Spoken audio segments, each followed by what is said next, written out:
Hey, it's Gino here from Real Everyday English.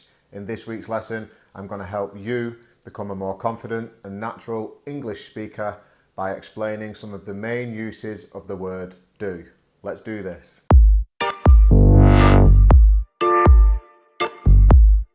Happy Sunday, welcome back to the channel. In this week's lesson, we're going to be covering some of the main uses of the word do. And if you implement some of these uses into your conversation, I guarantee you that you will be a more natural sounding English speaker. But before we get into the actual examples, one thing I want to explain to you is the different forms of the verb to do, or the word to do. So, the infinitive form of the verb is do. The third person present is does. It does. She does, he does. The gerund, or the present participle, is doing. I am doing this, I am doing that. The past participle is done. The first example is going to be the main use, and that is as a verb. So as a verb, there are three different ways in which we use it, and the first one is to perform an action. So to give you an example, follow me to the sink. Okay, so to give you an example of performing an action using the word do, I have a glass and the sink is here with the sponge and water. So I am doing the washing up. The next use of the word do as a verb is to have achieved or completed something. So to give you an example of that, I could say something like, I did a course in engineering.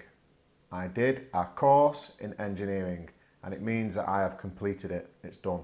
The third use as a verb is to work on something. So to give you an example of that, I could say the children are doing their homework, and it means to be working on something actively. So far so good. I'm sure you already were aware of them uses of the word do, but you might not be aware of the next few examples. So the first one would be to have available to provide. To have available to provide. So to give you I'll give you two examples of this one. So I could say something like, many hotels don't do single rooms these days. Many hotels don't do single rooms these days. And what that means is, they don't do means they don't offer. They don't have to provide. Another example of that, I could say something like, my local shop does 3 loaves for £1. If you don't know what a loaf is a loaf of bread. It's a unit of a full, complete loaf of bread. So my local shop does 3 loaves for £1. It means they provide or they sell 3 loaves for £1. Bargain. Another use of the word do, this one is incredibly British, I think. I don't think they use it in America, although I could be wrong. If any of my buddies from America are watching, Sean at 399 English, let us know in the comments below. But we use it to describe an argument or a fight. Example, I had a massive do with my neighbours last night. I had a massive do with my neighbours last night. It means I had a massive fight or massive argument. Maybe they were playing their music too loud or something like this. So yeah, I had a massive do with my neighbours last night. Another example of that, if you are at work and 2 of your colleagues aren't talking to each other, they won't speak to each other, and somebody else asks you, why are them 2 not speaking to each other? You could say, oh, they had a do last week and since then they haven't spoken. They had a do last week and since then they haven't spoken. And it means they had a fight last week and since then they don't speak. The next one is pretty simple, but you might not have heard it. And we can use the word do to describe a hairstyle.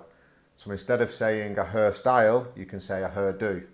Example, I saw him this morning. He has a new hairdo, and that means he has a new hairstyle. Another incredibly British example. And we use the word do to describe a party or a social event. So, for example, my friend invited me to his wedding do. My friend invited me to his wedding do. And that means he has invited me to the wedding party. Do equals party. Another example of do actually meaning party, you could say something like, I went to my work's Christmas do last night and now I have a headache.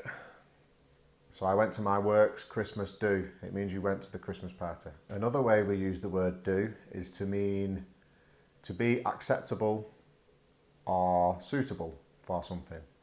So say, for example, you are looking for someone to fill a job vacancy that you have in your company, and your friend, who is a very good worker, comes to you and says, I have somebody to recommend for the job. And you could say something like, well, if he's anything like you, he'll do. If he is anything like you, he will do. And that means that he'll suffice, he's suitable. We can also use this one to express slight discontent with something, or when you're not very happy with it, but it does the job. For example, if someone was to ask me, how's that new bike you bought last week?